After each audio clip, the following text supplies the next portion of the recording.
ಜಾತಿ ಜನಗಣತಿ ವರದಿ ವಿಚಾರ ಸದ್ಯ ರಾಜ್ಯ ರಾಜಕಾರಣದಲ್ಲಿ ಇದೀಗ ದೊಡ್ಡ ಮಟ್ಟದಲ್ಲಿ ಸದ್ದನ ಮಾಡ್ತಾ ಇದೆ. ಈಗಾಗಲೇ ಬಿಜೆಪಿ ಹಾಗೆ ಕಾಂಗ್ರೆಸ್ನಲ್ಲಿ ಕೂಡ ಇರತಕ್ಕಂತಹ ಲಿಂಗಾಯತ ಹಾಗೆ ಒಕ್ಕಲಿಗ ನಾಯಕರು ಈಗಾಗಲೇ ಸರ್ಕಾರದ ವಿರುದ್ಧ ಹೋರಾಟಕ್ಕೆ ಮುಂದಾಗಿದ್ದಾರೆ. ಹಾಗೆ ಇದ್ರೆ JDSನ ಸ್ಟ್ಯಾಂಡ್ ಏನಿದೆ, ಹಾಗೆ JDS ಯಾವ ರೀತಿಯಾಗಿ ಸರ್ಕಾರದ ಈ ಒಂದು ವರದಿಯ ವಿರುದ್ಧ ಹೋರಾಟಕ್ಕೆ ಮುಂದಾಗ್ತಿದೆ ಎಲ್ಲ ಕೂತಂತೆ ಮಾತಾಡೋಣ. ನಿಮ್ಮ ಜೊತೆ JDSನ ಯುವ ನಾಯಕರಂತ ನಿಖಿಲ್ ಕುಮಾರಸ್ವಾಮಿ ಅವ್ರನ್ನೇ ಮಾತಾಡ್ತೇನೆ. ಸರ್ ನಮಸ್ತೆ. ಮೊದಲನೇದಾಗಿ ಜಾತಿ ಜನಗಣತಿ ವರದಿಯ ವಿಚಾರವಾಗಿ JDSನ ಸ್ಟ್ಯಾಂಡ್ ಏನು?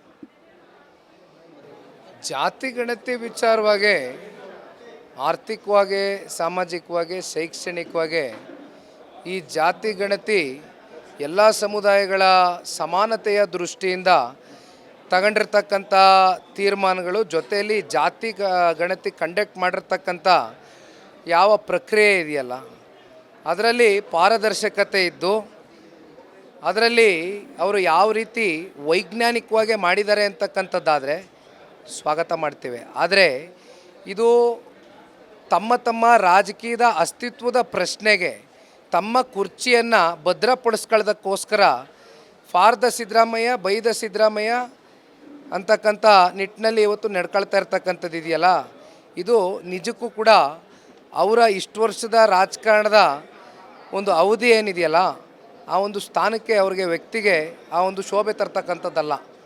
ಏಕೆಂದರೆ ಇವತ್ತು ಅನೇಕರ ಪ್ರಶ್ನೆ ಒಂದೇ ಆಗಿರ್ತಕ್ಕಂಥದ್ದು, ಹಲವಾರು ಅನುಮಾನಗಳು ಕಾರಣ ಆಗ್ತಕ್ಕಂಥ ನಿಟ್ಟಿನಲ್ಲಿ ಇವತ್ತು ಈ ಸರ್ಕಾರ ಏನು ನಡ್ಕೊಳ್ತಾ ಇದೆ, ಅತ್ಯಂತ ಅನ್ಸೈಂಟಿಫಿಕ್ ವೇನಲ್ಲಿ, ಅನ್ಸೈಂಟಿಫಿಕ್ ಮೆಥಡ್ನಲ್ಲಿ ಇವತ್ತು ಈ ಜಾತಿ ಗಣತಿ ಕಂಡಕ್ಟ್ ಮಾಡಿದೆ ಅಂತಕ್ಕಂಥದ್ದು ಇವತ್ತು ಬಹುತೇಕ ಎಲ್ಲ ಕನ್ನಡಿಗರ ಒಪಿನಿಯನ್ ಆಗಿದೆ. ಅದಕ್ಕೆ ಕಾರಣ ಇವತ್ತು ಯಾವುದಾದ್ರೂ ನೀವು ಮನೆಗೆ ಹೋಗಿದ್ದರೆ ಆ ಮನೆಗೆ ಹೋದಂಥ ಸಂದರ್ಭದಲ್ಲಿ ನೀವು ಅಲ್ಲಿರ್ತಕ್ಕಂಥ ವ್ಯಕ್ತಿಗಳನ್ನ ನೀವು ಪ್ರಶ್ನೆ ಮಾಡಿದಾಗ ಆ ಜಾತಿ ಗಣತಿ ಸೆನ್ಸಸ್ ರಿಪೋರ್ಟ್ ಸರ್ವೆನ ನೀವು ಮಾಡಬೇಕಾದ್ರೆ ಅವ್ರ ಹತ್ರ ನೀವು ಏನು ಉತ್ತರಗಳನ್ನ ಪಡ್ಕೊಳ್ತೀರಿ, ತದನಂತರ ಉತ್ತರ ಪಡ್ಕೊಂಡ್ಮೇಲೆ ಅವ್ರ ಹತ್ರ ಒಂದು ಅಕ್ನಾಲೆಡ್ಜ್ಮೆಂಟ್ನ ನೀವು ಸೈನ್ ಮಾಡಿಸ್ಕೊಳ್ಬೇಕಾಗ್ತದೆ. This is how scientifically you can conduct this survey. ಆದರೆ ಸುಮ್ಮನೆ ಒಂದು ಉದಾಹರಣೆಗೆ ಹೇಳ್ತೀನಿ. ಭಾರತ ದೇಶದ ಮಾಜಿ ಪ್ರಧಾನಮಂತ್ರಿಗಳು ದೇವೇಗೌಡರು ಸಾಹೇಬ್ರ ಮನೆ, ಮಾಜಿ ಮುಖ್ಯಮಂತ್ರಿಗಳು, ಕೇಂದ್ರದ ಸಚಿವರು ಕುಮಾರಣ್ಣ ಅವ್ರ ಮನೆ, ನಮ್ಮ ಮನೆಗೆ ಯಾರೂ ಬಂದಿಲ್ಲ.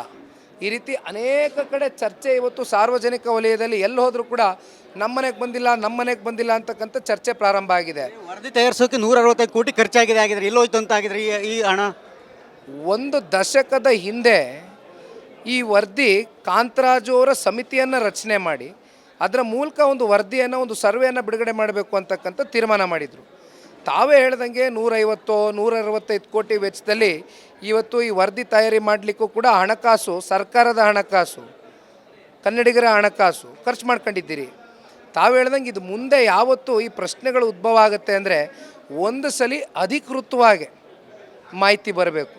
ಇಲ್ಲಿವರೆಗೂ ಅನಧಿಕೃತವಾಗಿ ಬರ್ತಾ ಇರ್ತಕ್ಕಂಥ ಮಾಹಿತಿ, ಅಂಕಿಅಂಶಗಳು, ಬಹುಶಃ ನನಗೆ ಒಂದು ಅನುಮಾನ ಏನಂದರೆ ಮಾಧ್ಯಮದಲ್ಲಿ ಪ್ರತಿನಿತ್ಯ ಬರ್ತಾ ಇರ್ತಕ್ಕಂಥದ್ದು ಬಹುಶಃ ಸರ್ಕಾರನೇ ಎಲ್ಲೋ ಒಂದು ಕಡೆ ಇದನ್ನು ಈ ಥರ ಒಂದು ಅಂಕಿಅಂಶಗಳನ್ನ ಮುಂದಿಟ್ಟು ಜನಗಳ ಭಾವನೆಗಳು ಯಾವ್ಯಾವ ರೀತಿ ಇದು ಒಂದು ಟೆಸ್ಟ್ ರನ್ ಏನಾದರೂ ಮಾಡ್ತಕ್ಕಂಥ ಒಂದು ಪ್ರಕ್ರಿಯೆ ನಡೀತಾ ಇದೆಯಾ ಅಂತಕ್ಕಂಥದ್ದು ಕೂಡ ನನ್ನಲ್ಲೊಂದು ಅನುಮಾನ ಇದೆ.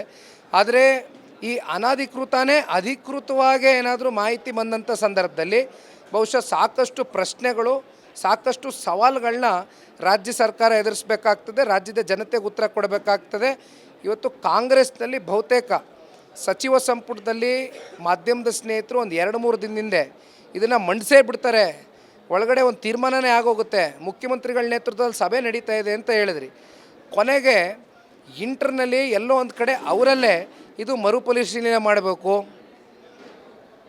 ಇದು ಮತ್ತೆ ಇದರಲ್ಲಿ ಯಾವ್ಯಾವ ರೀತಿ ಇದು ಪ್ರಕ್ರಿಯೆ ಆಗಿದೆಯೇ, ಸರಿ ಇದೆಯಾ ಇಲ್ವಾ ಅಂತಕ್ಕಂಥದ್ರ ಬಗ್ಗೆ ಇನ್ನೂ ಸ್ವಲ್ಪ ಕೂಲಂಕುಷವಾಗಿ ರಿಪೋರ್ಟ್ನ ನೋಡಬೇಕು ಅಂತಕ್ಕಂಥದ್ರ ಬಗ್ಗೆ ಚರ್ಚೆ ಆಯಿತು ಅಂತಕ್ಕಂಥ ಮಾಹಿತಿನೂ ಕೂಡ ಈಗ ಹೊರಗೆ ಬಂದಿದೆ. ಹಾಗಾಗಿ ಇದು ಒಂದು ಮಾತು ಹೇಳ್ತೇನೆ, ದಯವಿಟ್ಟು ಇದು ಜನರ ಕಲ್ಯಾಣಕ್ಕೋಸ್ಕರ ಮಾಡ್ತಾ ಇದ್ದೀರಿ, ನಮ್ಮದೇನು ಆಕ್ಷೇಪಣೆ ಇಲ್ಲ.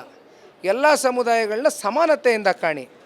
ನಿಮ್ಮ ಕುರ್ಚಿ ಭದ್ರಪಡಿಸ್ಕೊಳ್ಳೋದಕ್ಕೋಸ್ಕರ ಮತ್ತು ಬೇರೆ ಬೇರೆ ಸಮುದಾಯಗಳನ್ನ ಬೀದಿಲಿ ನಿಲ್ಲಿಸಬೇಡಿ. ಯಾಕಂದರೆ ಇದು ಆರ್ಥಿಕ, ಶೈಕ್ಷಣಿಕ, ಸಾಮಾಜಿಕ ದೃಷ್ಟಿ, ಸೋಷಿಯೋ ಎಕನಾಮಿಕ್ ಜಸ್ಟಿಸ್ ಕೊಡಬೇಕು ಅಂತ ಮಾಡ್ತಿದ್ದೀನಿ ಅಂತೀರಿ. ನಿಮ್ಮಲ್ಲಿ ಪಾರದರ್ಶಕತೆ ಇರಲಿ. ದಯವಿಟ್ಟು ಜನಗಳಿಗೆ ಇದರಿಂದ ಬೇರೆ ಸಮುದಾಯಗಳಿಗೆ ಒಂದು ರೀತಿ ಹಿನ್ನಡೆ ಆಗ್ತಕ್ಕಂಥ ನಿಟ್ಟಿನಲ್ಲಿ ನೀವು ನಡ್ಕೊಳ್ಬೇಡಿ ಅಂತಕ್ಕಂಥದ್ದು ಹೇಳಬಲ್ಲ. ರಾಜ್ಯ ರಾಜಕಾರಣದ ದಿಕ್ಸೂಚಿಯಾಗಿದ್ದಂಥ ಪ್ರಬಲ ಸಮುದಾಯಗಳು ಇವತ್ತು ಮೂರನೇ ಸ್ಥಾನಕ್ಕೆ ಬಂದಿದೆ. ಒಕ್ಕಲಿಗ ಸಮುದಾಯ ಪ್ರತಿ ಬಾರಿ ಕೂಡ ಎರಡನೇ ಸ್ಥಾನದಲ್ಲಿರ್ತಕ್ಕಂಥದ್ದು ಜನಸಂಖ್ಯೆದ ಆಧಾರವಾಗಿ. ಆದರೆ ಈ ಬಾರಿ ಒಕ್ಕಲಿಗ ಸಮುದಾಯ ಮೂರನೇ ಸ್ಥಾನಕ್ಕೆ ಬಂದಿರತಕ್ಕಂಥದ್ದು. ಮೊದಲ ಸ್ಥಾನದ ಇದನ್ನು ತಮಗೆ ಗೊತ್ತಿರೋ ಮುಸ್ಲಿಂ ಅವರಿಗೆ ಕೊಟ್ಟಿರ್ತಕ್ಕಂಥದ್ದು. ಇದೆಲ್ಲೋ ಒಂದು ಕಡೆ ಪರಿಶಿಷ್ಟ ವರ್ಗಕ್ಕೆ ಅಂತ ಬರ್ತಾ ಇದೆ ಅಣ್ಣ. ಇದು ಯಾವುದು ಕೂಡ ಅಧಿಕೃತ ಆಗದೆ ಇರತಕ್ಕಂಥ ನಿಟ್ಟಿನಲ್ಲಿ ಈಗ ನಾವು ಏನೇ ಮಾತಾಡಿದ್ರು ಕೂಡ ಇದು ಅರ್ಥ ಕೊಡಲಿಕ್ಕಿಲ್ಲ. ಅಧಿಕೃತ ಆದಮೇಲೆ ಅದನ್ನು ಎಲ್ಲವನ್ನು ನೋಡಿ ಮುಂದೆ ನಾವು ಯಾವ ರೀತಿ ಹೆಜ್ಜೆ ಇಡಬೇಕು ಈ ಸಮಾಜದ ಪರವಾಗಿ ಅಂತಕ್ಕಂಥ ಚಿಂತನೆಯನ್ನು ಮಾಡಿ ತದನಂತರ ನಿನಗೆ ಉತ್ತರ ಕೊಡ್ತೀನಣ್ಣ. ಪಕ್ಷಾತೀತವಾಗಿ ಹೋರಾಟ ಅವಶ್ಯಕತೆ ಇದೆ ಅಂತೀರ? ಅಲ್ಲ, ಪಕ್ಷಾತೀತವಾಗಿ ಹೋರಾಟ ಅಗೇನ್ ಇದು ಹೊರಗೆ ಬಂದ ಮೇಲೆ ಯಾವ್ಯಾವ ರೀತಿ ನಿಜಕ್ಕೂ ಕೂಡ ಇವರ ಮನಸ್ಸು ಯಾವ ರೀತಿ ಇದೆ ಅಂತಕ್ಕಂಥದ್ದು ಮುಂದಿನ ದಿನಗಳಲ್ಲಿ ಗೊತ್ತಾಗ್ತದೆ. ಯಾಕೆಂದರೆ ಕಾಂಗ್ರೆಸ್ನಲ್ಲಿರ್ತಕ್ಕಂಥವ್ರು, ಬಿ ಜೆ ಪಿಲಿರುವಂಥವ್ರು, ಜೆ ಡಿ ಎಸ್ನಲ್ಲಿರುವಂಥವ್ರು ಎಲ್ಲ ಸಮುದಾಯ, ಜಾತಿ, ವರ್ಗ, ಧರ್ಮ ಎಲ್ಲರೂ ಇದ್ದಾರೆ. ಅಂತಿಮವಾಗಿ ಇದು ಹೊರಗಡೆ ಬಂದ ಮೇಲೆ ಇದಕ್ಕೆ ಯಾವ್ಯಾವ ರೀತಿ ಹೋರಾಟ ಕೈಗೊಳ್ಳಬೇಕು, ಯಾವ ರೀತಿ ಪ್ರತಿಕ್ರಿಯೆ ಕೊಡಬೇಕು ಕೊಡ್ತೀವಿ ಬಸ್. Thank you sir. Thank you sir. ಇದಿಷ್ಟು ಕೂಡ ಜೆ ಡಿ ಎಸ್ ಯುವ ನಾಯಕರಾದ ನಿಖಿಲ್ ಕುಮಾರಸ್ವಾಮಿ ಅವರ ಮಾತು. ಏಪ್ರಿಲ್ 17ನೇ ತಾರೀಕು ಕ್ಯಾಬಿನೆಟ್ನಲ್ಲಿ ಚರ್ಚೆ ಆಗುತ್ತೆ. ಆ ನಂತರ ಒಂದಷ್ಟು ಅಂಶಗಳು ಗೊತ್ತಾಗುತ್ತೆ. ಅದಾದ ನಂತರ ನಾವು ಪಕ್ಷದ ವತಿಯಿಂದ ಯಾವ ರೀತಿಯಾಗಿ ಹೋರಾಟವನ್ನು ಕೈಗೊಳ್ಳಬೇಕು ಅನ್ನೋದನ್ನು ನಿರ್ಧಾರ ಮಾಡ್ತೇವೆ ಅಂತಕ್ಕಂಥದ್ದನ್ನು ಹೇಳಿದ್ದಾರೆ. ಜೊತೆಗೆ ಪಕ್ಷಾತೀತವಾಗಿ ಕೂಡ ಹೋರಾಟದ ಅನಿವಾರ್ಯತೆ ಇದೆ ಅಂತಕ್ಕಂಥದ್ದನ್ನು ನಿಖಿಲ್ ಕುಮಾರಸ್ವಾಮಿ ಅವರು ಹೇಳಿರ್ತಕ್ಕಂಥ. ನೋಡೋಣ ಮುಂದಿನ ದಿನಗಳಲ್ಲಿ, ಅಂದರೆ ಏಪ್ರಿಲ್ 17ರ ನಂತರ ಕ್ಯಾಬಿನೆಟ್ನ ನಂತರ ಮತ್ತು ಯಾವೆಲ್ಲ ತಿರುವುಗಳನ್ನು ಪಡ್ಕೊಳ್ತೆ ಈ ಜಾತಿ ಜನಗಣತಿ ವರದಿ ಅನ್ನೋದನ್ನು. ಕ್ಯಾಮ್ರಾ ಪರ್ಸನ್ ಲೋಹಿತ್ ಜೊತೆ ಸುರೇಶ್, ರಿಪಬ್ಲಿಕ್ ಕನ್ನಡ, ಬೆಂಗಳೂರು. ಜಾತಿ ಜನಗಣತಿ ವರದಿ ವಿಚಾರ ಸದ್ಯ ರಾಜ್ಯ ರಾಜಕಾರಣದಲ್ಲಿ ಇದೀಗ ದೊಡ್ಡ ಮಟ್ಟದಲ್ಲಿ ಸದ್ದನ್ನು ಮಾಡ್ತಾ ಇದೆ. ಈಗಾಗಲೇ ಬಿಜೆಪಿ ಹಾಗೆ ಕಾಂಗ್ರೆಸ್ನಲ್ಲಿ ಕೂಡ ಇರತಕ್ಕಂತಹ ಲಿಂಗಾಯತ ಹಾಗೆ ಒಕ್ಕಲಿಗ ನಾಯಕರಿಗಾಗಲೇ ಸರ್ಕಾರದ ವಿರುದ್ಧ ಹೋರಾಟಕ್ಕೆ ಮುಂದಾಗಿದ್ದರೆ, ಹಾಗೆ ಇದ್ದರೆ ಜೆ ಡಿ ಎಸ್ನ ಸ್ಟ್ಯಾಂಡ್ ಏನಿದೆ, ಹಾಗೆ ಜೆ ಡಿ ಎಸ್ ಯಾವ ರೀತಿಯಾಗಿ ಸರ್ಕಾರದ ಈ ಒಂದು ವರದಿಯ ವಿರುದ್ಧ ಹೋರಾಟಕ್ಕೆ ಮುಂದಾಗ್ತಿದೆ ಎಲ್ಲರೂ ಕೂತಂತೆ ಮಾತಾಡೋಣ. ನಿಮ್ಮ ಜೊತೆ ಜೆ ಡಿ ಎಸ್ನ ಯುವ ನಾಯಕರಂತ ನಿಖಿಲ್ ಕುಮಾರಸ್ವಾಮಿ ಅವ್ರನ್ನೇ ಮಾತಾಡ್ತೇನೆ. ಸರ್ ನಮಸ್ತೆ. ಮೊದಲನೇದಾಗಿ ಜಾತಿ ಜನಗಣತಿ ವರದಿಯ ವಿಚಾರವಾಗಿ ಜೆ ಡಿ ಎಸ್ನ ಸ್ಟ್ಯಾಂಡ್ ಏನು? ಜಾತಿ ಗಣತಿ ವಿಚಾರವಾಗಿ ಆರ್ಥಿಕವಾಗಿ, ಸಾಮಾಜಿಕವಾಗಿ, ಶೈಕ್ಷಣಿಕವಾಗಿ ಈ ಜಾತಿ ಗಣತಿ ಎಲ್ಲ ಸಮುದಾಯಗಳ ಸಮಾನತೆಯ ದೃಷ್ಟಿಯಿಂದ ತಗೊಂಡಿರ್ತಕ್ಕಂಥ ತೀರ್ಮಾನಗಳು, ಜೊತೆಯಲ್ಲಿ ಜಾತಿ ಗಣತಿ ಕಂಡಕ್ಟ್ ಮಾಡಿರ್ತಕ್ಕಂಥ ಯಾವ ಪ್ರಕ್ರಿಯೆ ಇದೆಯಲ್ಲ ಅದರಲ್ಲಿ ಪಾರದರ್ಶಕತೆ ಇದ್ದು ಅದರಲ್ಲಿ ಅವರು ಯಾವ ರೀತಿ ವೈಜ್ಞಾನಿಕವಾಗಿ ಮಾಡಿದ್ದಾರೆ ಅಂತಕ್ಕಂಥದ್ದಾದರೆ ಸ್ವಾಗತ ಮಾಡ್ತೇವೆ. ಆದರೆ ಇದು ತಮ್ಮ ರಾಜಕೀಯದ ಅಸ್ತಿತ್ವದ ಪ್ರಶ್ನೆಗೆ ತಮ್ಮ ಕುರ್ಚಿಯನ್ನು ಭದ್ರಪಡಿಸ್ಕೊಳ್ಳೋದಕ್ಕೋಸ್ಕರ for the Siddaramaiah, by the Siddaramaiah ಅಂತಕ್ಕಂಥ ನಿಟ್ಟಿನಲ್ಲಿ ಇವತ್ತು ನಡ್ಕೊಳ್ತಾ ಇರ್ತಕ್ಕಂಥದ್ದು ಇದೆಯಲ್ಲ, ಇದು ನಿಜಕ್ಕೂ ಕೂಡ ಅವರ ಇಷ್ಟು ವರ್ಷದ ರಾಜಕಾರಣದ ಒಂದು ಅವಧಿ ಏನಿದೆಯಲ್ಲ ಆ ಒಂದು ಸ್ಥಾನಕ್ಕೆ, ಅವ್ರಿಗೆ ವ್ಯಕ್ತಿಗೆ ಆ ಒಂದು ಶೋಭೆ ತರ್ತಕ್ಕಂಥದ್ದಲ್ಲ. ಏಕೆಂದರೆ ಇವತ್ತು ಅನೇಕರ ಪ್ರಶ್ನೆ ಒಂದೇ ಆಗಿರ್ತಕ್ಕಂಥದ್ದು, ಹಲವಾರು ಅನುಮಾನಗಳು ಕಾರಣ ಆಗ್ತಕ್ಕಂಥ ನಿಟ್ಟಿನಲ್ಲಿ ಇವತ್ತು ಈ ಸರ್ಕಾರ ಏನು ನಡ್ಕೊಳ್ತಾ ಇದೆ, ಅತ್ಯಂತ ಅನ್ಸೈಂಟಿಫಿಕ್ ವೇನಲ್ಲಿ, ಅನ್ಸೈಂಟಿಫಿಕ್ ಮೆಥಡ್ನಲ್ಲಿ ಇವತ್ತು ಈ ಜಾತಿ ಗಣತಿ ಕಂಡಕ್ಟ್ ಮಾಡಿದೆ ಅಂತಕ್ಕಂಥದ್ದು ಇವತ್ತು ಬಹುತೇಕ ಎಲ್ಲ ಕನ್ನಡಿಗರ ಒಪಿನಿಯನ್ ಆಗಿದೆ. ಅದಕ್ಕೆ ಕಾರಣ ಇವತ್ತು ಯಾವುದಾದ್ರೂ ನೀವು ಮನೆಗೆ ಹೋಗಿದ್ದರೆ, ಆ ಮನೆಗೆ ಹೋದಂಥ ಸಂದರ್ಭದಲ್ಲಿ ನೀವು ಅಲ್ಲಿರ್ತಕ್ಕಂಥ ವ್ಯಕ್ತಿಗಳನ್ನ ನೀವು ಪ್ರಶ್ನೆ ಮಾಡಿದಾಗ, ಆ ಜಾತಿ ಗಣತಿ ಸೆನ್ಸಸ್ ರಿಪೋರ್ಟ್ ಸರ್ವೆನ ನೀವು ಮಾಡಬೇಕಾದ್ರೆ ಅವ್ರ ಹತ್ರ ನೀವು ಏನು ಉತ್ತರಗಳನ್ನ ಪಡ್ಕೊಳ್ತೀರಿ, ತದನಂತರ ಉತ್ತರ ಪಡ್ಕೊಂಡ್ಮೇಲೆ ಅವ್ರ ಹತ್ರ ಒಂದು ಅಕ್ನಾಲೆಡ್ಜ್ಮೆಂಟ್ನ ನೀವು ಸೈನ್ ಮಾಡಿಸ್ಕೊಳ್ಬೇಕಾಗ್ತದೆ. This is how scientifically you can conduct this survey. ಆದರೆ ಸುಮ್ಮನೆ ಒಂದು ಉದಾಹರಣೆಗೆ ಹೇಳ್ತೀನಿ. ಭಾರತ ದೇಶದ ಮಾಜಿ ಪ್ರಧಾನಮಂತ್ರಿಗಳು ದೇವೇಗೌಡರು ಸಾಹೇಬ್ರ ಮನೆ, ಮಾಜಿ ಮುಖ್ಯಮಂತ್ರಿಗಳು, ಕೇಂದ್ರದ ಸಚಿವರು ಕುಮಾರಣ್ಣ ಅವ್ರ ಮನೆ, ನಮ್ಮ ಮನೆಗೆ ಯಾರೂ ಬಂದಿಲ್ಲ. ಈ ರೀತಿ ಅನೇಕ ಕಡೆ ಚರ್ಚೆ ಇವತ್ತು ಸಾರ್ವಜನಿಕ ವಲಯದಲ್ಲಿ ಎಲ್ಲಿ ಹೋದರೂ ಕೂಡ ನಮ್ಮ ಮನೆಗೆ ಬಂದಿಲ್ಲ ಅಂತಕ್ಕಂಥ ಚರ್ಚೆ ಪ್ರಾರಂಭ ಆಗಿದೆ. ವರದಿ ತಯಾರಿಸೋಕೆ 165 ಕೋಟಿ ಖರ್ಚಾಗಿದೆ. ಆಗಿದ್ರೆ ಎಲ್ಲೋಯ್ತು ಅಂತ ಆಗಿದ್ರೆ ಈ ಹಣ? ಒಂದು ದಶಕದ ಹಿಂದೆ ಈ ವರದಿ ಕಾಂತರಾಜು ಅವರ ಸಮಿತಿಯನ್ನು ರಚನೆ ಮಾಡಿ ಅದರ ಮೂಲಕ ಒಂದು ವರದಿಯನ್ನು, ಒಂದು ಸರ್ವೆಯನ್ನು ಬಿಡುಗಡೆ ಮಾಡಬೇಕು ಅಂತಕ್ಕಂಥ ತೀರ್ಮಾನ ಮಾಡಿದರು.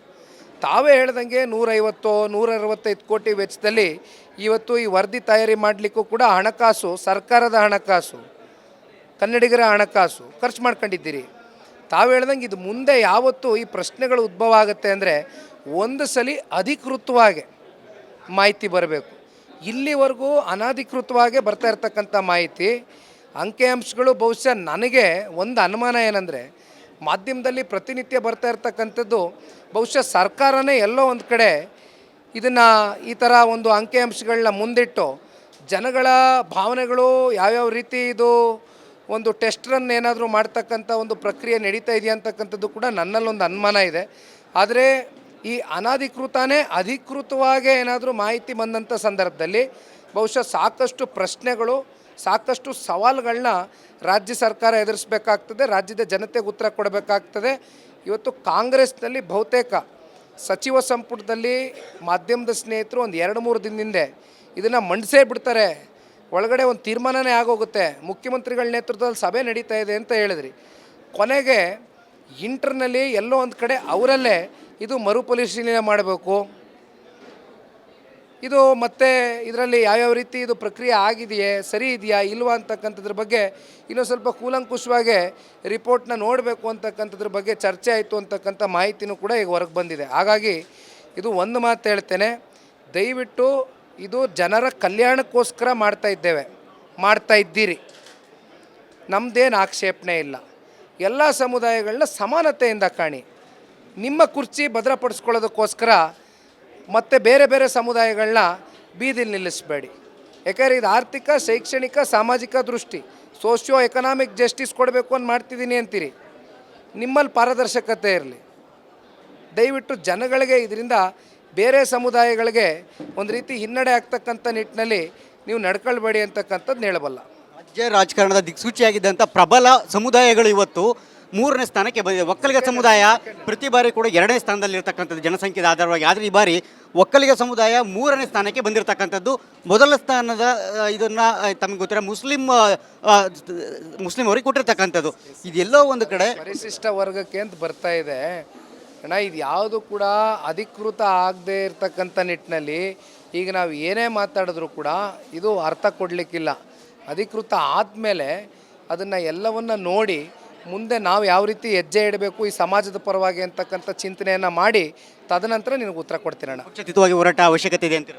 ಅಲ್ಲ, ಪಕ್ಷಾತೀತವಾಗಿ ಹೋರಾಟ ಅಗೇನ್ ಇದು ಹೊರಗೆ ಬಂದ ಮೇಲೆ ಯಾವ್ಯಾವ ರೀತಿ ನಿಜಕ್ಕೂ ಕೂಡ ಇವರ ಮನಸ್ಸು ಯಾವ ರೀತಿ ಇದೆ ಅಂತಕ್ಕಂಥದ್ದು ಮುಂದಿನ ದಿನಗಳಲ್ಲಿ ಗೊತ್ತಾಗ್ತದೆ. ಯಾಕೆಂದರೆ ಕಾಂಗ್ರೆಸ್ನಲ್ಲಿ ಇರ್ತಕ್ಕಂಥವ್ರು, ಬಿ ಜೆ ಪಿಲಿರುವಂಥವ್ರು, ಜೆ ಡಿ ಎಸ್ನಲ್ಲಿರುವಂಥವ್ರು ಎಲ್ಲ ಸಮುದಾಯ, ಜಾತಿ, ವರ್ಗ, ಧರ್ಮ ಎಲ್ಲರೂ ಇದ್ದಾರೆ.